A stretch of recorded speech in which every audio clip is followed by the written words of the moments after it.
Yo, what is going on, everybody? Monster Chappy back.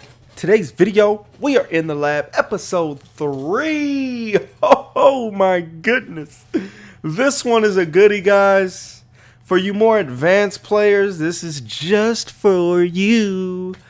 For you beginners, you're going to learn some of this. Some of this is going to go over your head. Some of this you can actually use yourself because it's not complicated.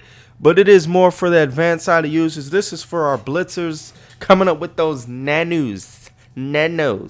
Although there hasn't been a real nano in the game for several years now. But that's neither here nor there. People like to call them nanos, so I'll just stick with the lingo.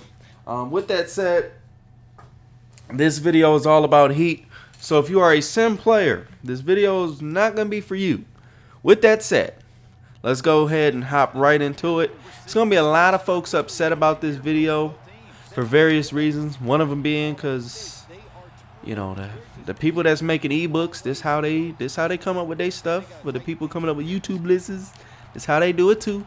Everybody got the same swag when it comes to labbing. And I'm just going to teach y'all how to do it so you can do it for yourself. And I'm doing that before I even bring out my ebook. I know, man, I might lose some sales. I don't care. I want to just help y'all. Y'all been helping me. That's what it's all about. Anyway, let's get straight into it. How do you come up with your own blitzes? So first things first, I personally like to practice in practice mode. Some people like to go straight into game mode because it's going to eliminate a step, which we'll talk about in a second. But essentially, the first thing you do is you find a playbook. Once you found your playbook, for whatever reason, usually you find your formations you want to run first, and then you find a playbook that has a majority of the formations you want to run. But that's neither here nor there. At this point, I'm assuming you've picked your team, you've picked your playbook, and you kind of know what formations you want to run with. So now you go into your formation. You know, you can lab either global blitzes. What global blitzes are, those are blitzes that are going to work out of any coverage. So if you call like cover 3, you can set it up so that your heat comes in. As opposed to, let's just show you here. So certain plays in every playbook, every formation, are going to have different like blitz angles and stuff like that.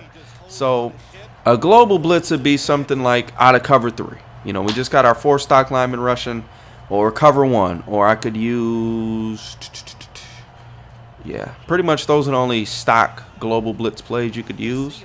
With that said, if you run a play like LB Fire, those 2 middle linebackers have different blitz angles, as well as Crash 3. On 2 invert QB contain, there's contains out there already. You can't eliminate contains. They're already on the field. As far as a free safety blitz, 2 different blitz angles from the safety and the linebacker. Monster Green, you can see there's a really weird blitz angle coming from that linebacker. Or, yeah, that linebacker on the outside on the right. Same thing with zone blitz. You know, they just got some different blitz angles. So those are not what I would call global blitzes. Global blitzes are things you can set up out of like cover 3. Global blitzes versus place-specific blitzes, neither is better than the other. They both have their advantages and disadvantages. Generally, it comes down to diversibility. For instance, in 4-3 stack, there is a play called, I think, Sam Mike 3 or something like that. Or, you know, Sam Mike 3 is in a lot of stuff. But a lot of times you can find a play called Sam Mike 2 or Sam Mike 1 or Sam Mike 0. And if they all have that exact same blitz angle from the linebacker or whatever it is that makes your play, quote unquote, work like it does, or the heat come in like it does, then it's, you know, you can use the same setup typically for those plays and definitely get those different coverage varieties, which is nice because then you can mix it up. Some people don't need to mix it up. I mean, you can run a cover 3 shell all game, mix in the heat, mix in the coverage. I mean, it's not necessary, but personally, I like to be able to go cover 2, cover 1, cover 3, cover 4, etc., and still generate the same type of pressure. So that's where your global blitzes come in. But anyways, enough on that. Let's get back into the heat. So when I first come up with blitzes, I'll be in practice mode, find a little setup that I think is okay. And, you know, basically what I'm just looking for is something where it looks like a guy's going to come free. It just kind of looks like a guy's kind of sneaking through. It looks like he's going to come in untouched. He's just barely getting picked up, whatever the case might be. But basically, You're just looking for something where somebody looks like they're going to come through untouched, because that's the whole purpose of bringing a blitz. You want somebody to come in untouched. So you find a little setup, you run it, and then you realize, well, this didn't come through. So then what you do is you basically go into science class. And this is where you manipulate the game. So for my sim guys, this is where you're instantly checking out the door at this point. Sorry for you guys, but hey, I gotta break it down for everybody. Gotta help everybody out. Anyway, so you keep messing with your little setups. You keep messing with setups, and then you find something that looks like it's gonna come through. Once you get that, then you figure out how you can tweak it until the point that it is either coming through a different spot or it's coming in more consistent or whatever it is. But you just basically tweak your setup. And what I mean by that is, so let's say our setup right here is the pinch line, crash and right, base line, blitz this linebacker here. That's our setup. And so to change the setup, your step change might be just moving this guy outside, and that could literally be your step change. And look at that, we got a gap. That was one variable change, then all of a sudden we got an A-gap heater on our hands. So the blitzes I'm going to show you in this video are not finished products by any means. These are all blitzes I came across while I was labbing. I was actually going to incorporate the 4-4 as part of my scheme, and I ended up going with a different playbook that did not have the 4-4. If you want to try out these blitzes, feel free to. If you want to utilize them, if you want to post them on YouTube after you polish them up and tighten them up a bit, by all means, go ahead. But I just basically got some unfinished products here, some unfinished projects, if you want to call it that, unfinished blitzes. These are in development stages. No, I haven't seen anybody else on YouTube post development stages blitzes yet, in fear of people capping them or whatever. I don't know, whatever. But you know, most people just want to show off a fancy blitz and call it a day, but I'm going to show you guys how to actually come up with the blitzes yourself. So my setup was base and line, pinch the D-line, crash from right, blitz the outside linebacker on the right side. It sounds like a lot, but literally it can be done in like less than 2 seconds. And I like to pass commit too. So that's our base setup. Let's call it our base setup. So at that point, you can start doing things like moving this guy. You could move this guy. You know, the definition of insanity, as I've been told one version of it, is doing the same thing over and over and expecting a different result. That's not what you want to do in your lab. When you're labbing, you want to run the same play hundreds of times, but the difference is you might want to move this guy over half a step. And it seems like the exact same play, but that one half a step could make a difference. And that difference could be the difference between having a really phenomenal blitz and something that never comes in. So literally one step or a fraction of a step could be the difference. And so you don't necessarily need to make super crazy adjustments every single time. You might just need to change one little thing. You might need to move this blitzer out just a little bit. And then, you know, you might get a better result than what you were previously getting. And so you keep just doing that over and over and over, changing one thing. You only want to change one variable at a time, because if you change more than one, then you don't know necessarily what caused the change. And then if you got something where it's just not working all together, then you can just start playing with a bunch of variables until you get something that looks like it's going to come through. And then at that point, then you start mixing in the one variable changes. Now, when I originally designed this blitz, that's how it was supposed to come through. In practice mode, it works like 8 out of 10 times. But in the real game, not as much. So that's the next step.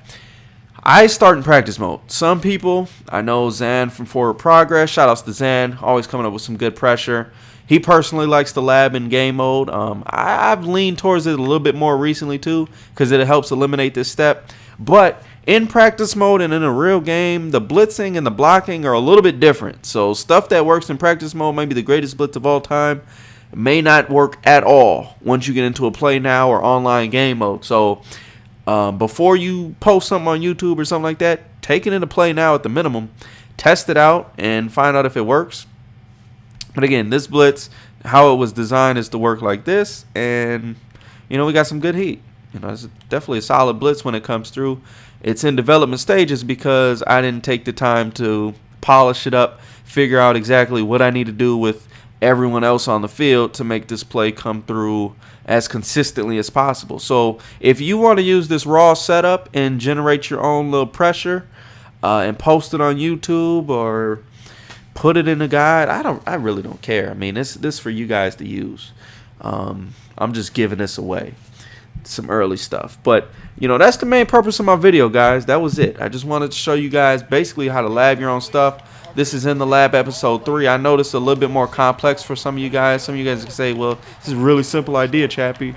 It is a simple idea, but it's a very complex. This is the stuff the elite players are doing. I mean, and maybe not necessarily the players, but somebody in their crew. Somebody's doing it, and that's where the blitzes are getting utilized. Some people, they are just fine using blitzes from the ebook or online and just perfecting those and getting good results from them. For some people, that works. For other people, they like to come up with their own stuff. For some people, you know, they take pride in that, you know. So whatever person you are, it doesn't matter to me. I'm just showing you how everybody comes up with stuff. This is how they do it. So this is just one set I'm going to give away to you guys. I'm going to give you a bunch of other raw setups. I'm going to call them raw setups because, again, they're not finished blitzes by any means.